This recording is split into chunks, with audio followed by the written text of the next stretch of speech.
Have I now reached that incredible milestone where my passive income from investments cover all my essential expenses? In this video, we will find out. This is not investment advice, I'm just showing you my own journey. First, I want to go back in time to when I bought my first house and took out a 25-year mortgage. I was paying around 6% interest, and over the 25-year term, it occurred to me the total amount I would have to pay back was close to double the amount I'd borrowed. The banks were using compound interest in their favour, not in mine. They say that those who understand compound interest will earn it and those who don't will pay it. One day I decided enough was enough and I set out to completely reverse the tables. Instead of me working for the bank, I wanted the bank to work for me. My aim was to pay off the mortgage as quickly as I could. I wanted that monkey off my back as soon as possible. Now, I'm not a high earner and I have a pretty ordinary job in the education sector. The first step was to live frugally, so I had a little left over each month.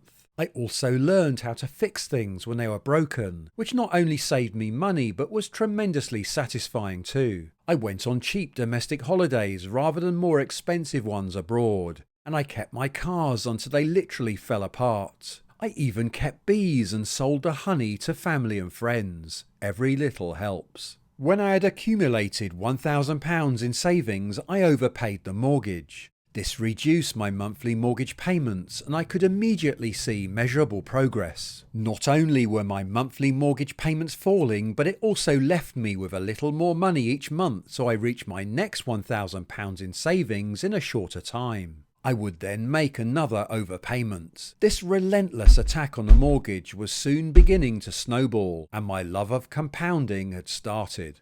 Within 10 years, the mortgage had gone and I was completely debt-free. But I didn't stop there. Now I wanted to completely reverse the tables and get the banks to start working for me instead. So in 2009, I invested all the savings I had, which was £5,000, and I purchased shares in Barclays, Lloyds and RBS. This meant I was part owner of these businesses. When they made a profit, I shared in some of that profit in the form of dividends. I didn't spend the dividends, I simply bought more shares, and the banks had to pay me even more dividends. Now compounding was finally working in my favour, not in theirs. It was then that I asked myself, what other companies do I pay money to on a regular basis? Could I get them to work for me as well? If I stuck to this simple plan of buying assets instead of liabilities, could I one day have all my essential expenses covered each month and therefore be effectively financially free? Let's start right at the beginning of my dividend journey. A couple of years ago in a video, I showed how it was possible for literally anyone to use dividend investing to cover the cost of just one cup of tea a day.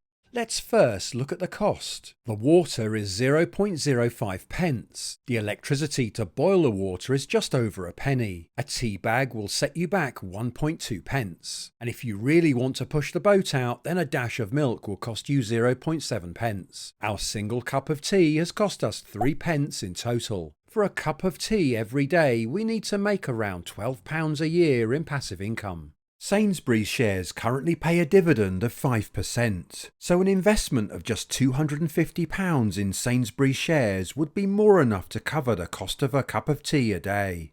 Instead of you paying Sainsbury's for your tea, it's now effectively paid for by them, because you own part of the company.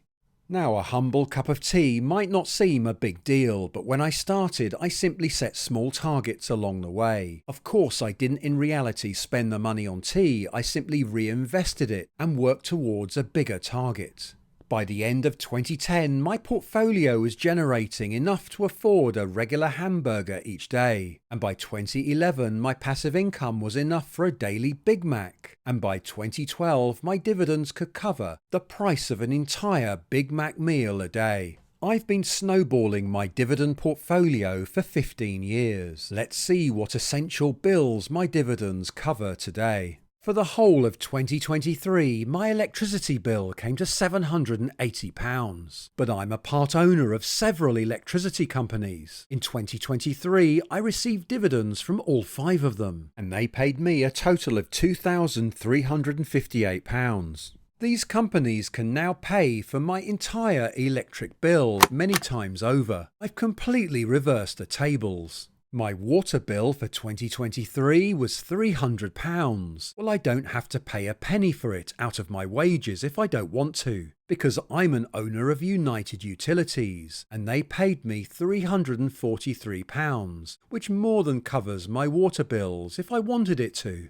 Now, what about my car? First of all, I need to fill it up with fuel, and in 2023 my petrol bill was £1,303 for the year. But I don't have to pay a penny out of my wages for it if I don't want to, for I am a part owner of Shell and BP, and they paid me £2,532 in dividends in that year. My car insurance is £342, but do you think I need to worry about the cost of that? No worries there either, as I own shares in Aviva, and in 2023 they handed me £350 in cash. If you like the idea of completely reversing the tables on these corporate giants and getting them to work for you, then how about taking the first step and opening an account with Trading 212? A really cost-effective platform, and to start you off they will give you a free share worth up to £100. Just click on a link in the video description and start your dividend journey today. Now you are in the driving seat. Certainly not an essential bill, but very occasionally I like to chill out with a pint of Guinness. But guess who's paying for that? It's not me. The drinks are on Diageo, the company that actually makes the stuff. In 2023, they paid me £567 in dividends, which in theory could pay for over 140 pints a year. I think I'll just stick with one for now, thanks. To build wealth, don't just be a consumer, be an owner too. Don't just spend your money on liabilities which take money out of your pocket. Make sure you also buy wealth-producing assets which put money into your pocket. One of the most powerful examples of this is Tesla.